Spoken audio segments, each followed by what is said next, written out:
আসসালামু আলাইকুম।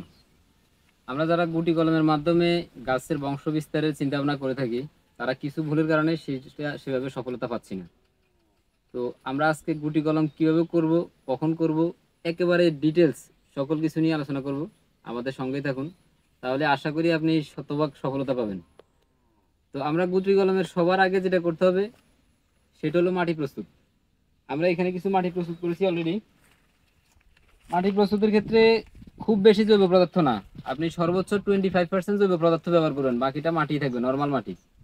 এবং কোনো রাসায়নিক সার ওই মাটির সাথে ব্যবহার করা যাবে না। আমরা সেভাবে মাটিটাকে একদম মল্টিং করে একেবারে আঠা আঠা, যেটা একদম আঠালো হয়ে যেতে হবে, এই একেবারে আঠালো হবে, যাতে এটাকে যখন গোল বাঁধানো যায় এরকম হইতে হবে। তো এভাবে আমরা মাটিটা প্রস্তুত করব। এখানে আমরা প্রায় 25% জৈব পদার্থ দিয়েছিলাম, সেটা ভার্মি কম্পোস্ট বা যে কোনো ভার্মি ব্যবহার করলে হয়ে যাবে। মাটি প্রস্তুতের শেষে এবার আমাদের একটা উপযুক্ত ঢাল নির্বাচন করতে হবে। এটা একটা সবচেয়ে ভালো জিনিস। আপনি যদি একটা উপযুক্ত ঢাল নির্বাচন না করতে পারেন, সফলতা কিন্তু আপনার আসার সম্ভাবনা খুব কম। আমরা এখানে একটা ঢাল নির্বাচন করছি, যেটার বয়স হইতে হবে প্রায় 6 মাস থেকে প্লাস, এবং 1 বছরের ভিতরে। খুব বেশি পুরাতন ঢাল হলে কিন্তু সাকসেস রেট অনেক কমে যাবে। তো এখন আমরা ঢালটা নির্বাচন করলাম যে আমরা এই ঢালটাই করব, আর ঢালটা পেন্সিল আকৃতি থেকে আরেকটু মোটা হলো চলে, ঠিক এমনটা হলো মোটামুটি চলবে। তো এখন আমরা আসলে কোথায় এটাকে রাউন্ডটা করব, বা শিকড়টা কোনখান থেকে আসবে, এটা সবসময় আমরা একটু হিসাব করব যে গিট কোথায় আছে। দেখুন এখানে একটা পর্ব বা গিট আছে, এখানে একটা পর্ব আছে, এখান থেকেও আছে। সবসময় শিকড়টা উপর থেকে বের হবে। আমরা এখন দেখি এটা আমরা কীভাবে করতে যাচ্ছি। আমরা এখান থেকে করব। এই আমরা আমাদের একটা ছুরি দিয়ে জাস্ট প্রেস করলাম, হয়ে গেল। আর এখানে আমাদের আরেকটা ছাল তুলতে হবে দুটো কারণে। প্রথমত হলো শিকড়টা কোথায় থেকে আসবে। দেখুন এটা কিন্তু খুবই ইজি যদি আপনি জানেন। সর্বোচ্চ 1 মিনিটের মধ্যে আপনার গুটি কলমটা হয়ে যাবে, হয়ে গেছে। এখন এখানে কিন্তু ক্যামব্রিয়াম লেয়ারটা আছে, যে পিচ্ছিল পদার্থগুলো আছে ক্যামব্রিয়াম লেয়ার, সেটাকে ছুরির উল্টা ফিট দিয়ে একটু গোছেভাবে উঠে দিতে হবে। তাহলে আপনার গুটি কলমটা শতভাগ হওয়ার পসিবিলিটি থাকবে। আমাদের এটা হয়ে গেল। এখন হলো এটা কোথায় থেকে শিকড়টা ছাড়বে। শিকড়টা ছাড়বে মূলত এখান থেকে, এই গিটের এখান থেকে শিকড়টা ছাড়বে। তখন আমরা যখন মাটি দিয়ে এখানে কভার করব, তখন আমরা এখানে এতটুকু একটু বাড়াই দেবো, মিনিমাম 1 ইঞ্চি বেশি দিয়ে দেবো। আর এখানে আমরা এতটুকু দিয়ে দেবো। তো গুটি কলম করার জন্য আমাদের আর কি কি লাগবে, একটা হলো মাটি প্রস্তুত শেষ, আমরা একটা উপযুক্ত ডাল নিলাম। এরপরে আমাদের লাগবে এরকম একটা পলি। স্বচ্ছ পলি হলে সবচাইতে বেটার হবে, আপনি শিকড়টা বের হলে দেখতে পারবেন। আর এটার সাথে এরকম একটা সুতলি বা সুতা দরকার হবে। আর এখানে আমরা একটু ন্যাচারাল প্রোটেকশন হিসেবে এখানে একটু অ্যালোভেরা দিয়ে দিচ্ছি, তাহলে এটা আরও দ্রুত আসার সম্ভাবনা থাকবে। তো এখন আমরা দেখি আমরা আসলে কীভাবে কী করব। আমরা প্রথমে এটাকে একটু ছেড়ে দিলাম। এখানে যে পিচ্ছিল পদার্থগুলো ছিল এগুলো রিমুভ করার পরে আমরা কিন্তু একটু অ্যালোভেরাটা দিয়ে দিচ্ছি। জাস্ট অ্যালোভেরার জেলটা আমরা দিয়ে দিচ্ছি।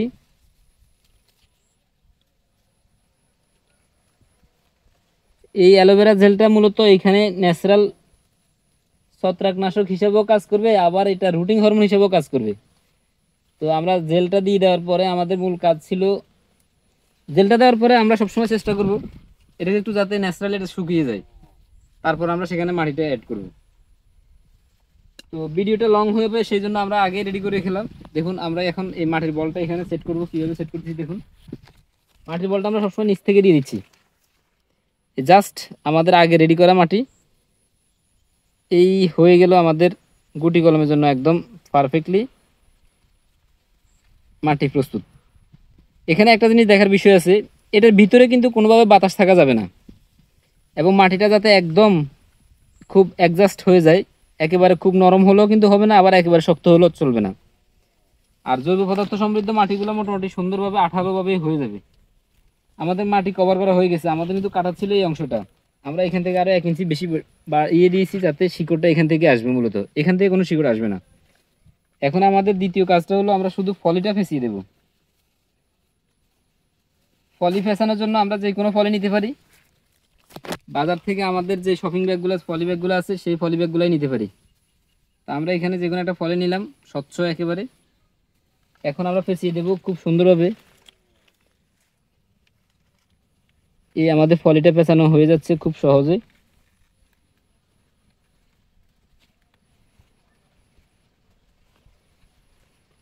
আমাদের প্রায় কাজ শেষ। এখন আমরা শুধু এটাকে সুতা দিয়ে আটকে দেবো, এতটুকুতেই শেষ হয়ে যাবে। এখন দেখুন এটাকে আমরা কিভাবে সুতা দিয়ে পেঁচিয়ে দিচ্ছি।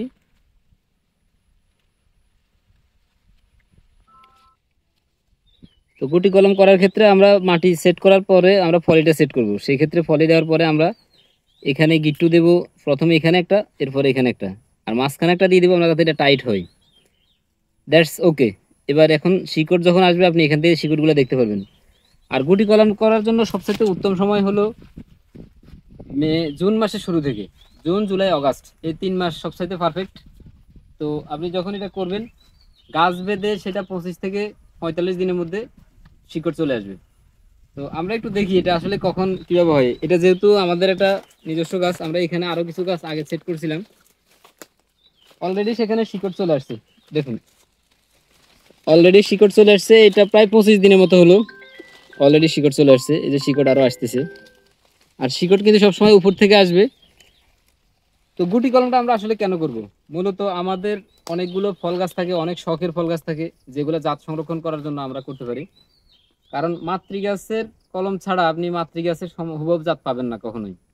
তো সেক্ষেত্রে আপনি যেটা করবেন, নিজের মতো করে গুটি কলমটা করবেন। আর তাহলে যেমন আপনি নিজের ভ্যারাইটিটা সংরক্ষণ করতে পারলেন, সাথে সাথে আপনি বংশ বিস্তারও বাড়াতে পারলেন। আর একই সাথে এটা খুব অল্প সময়ে আপনাকে আরেকটা নতুন গাছে রূপান্তর করার সুযোগ দিচ্ছে, যেটা আপনি একটা সারা গাছ নিলে অনেকদিন পরিচর্যা করে ওই পর্যায়ে নিয়ে আসতে হতো। আমরা এর মাধ্যমে মূলত আমাদের রেয়ার কালেকশন অথবা পছন্দনীয় জাতগুলো সংরক্ষণ করব এবং নিজেদের পছন্দনীয় জাত দিয়ে নিজেদের বাগানগুলো সাজাবো। ধন্যবাদ। মাল্টিক্রাফটিং বিডির সাথেই থাকুন। আসসালামু আলাইকুম।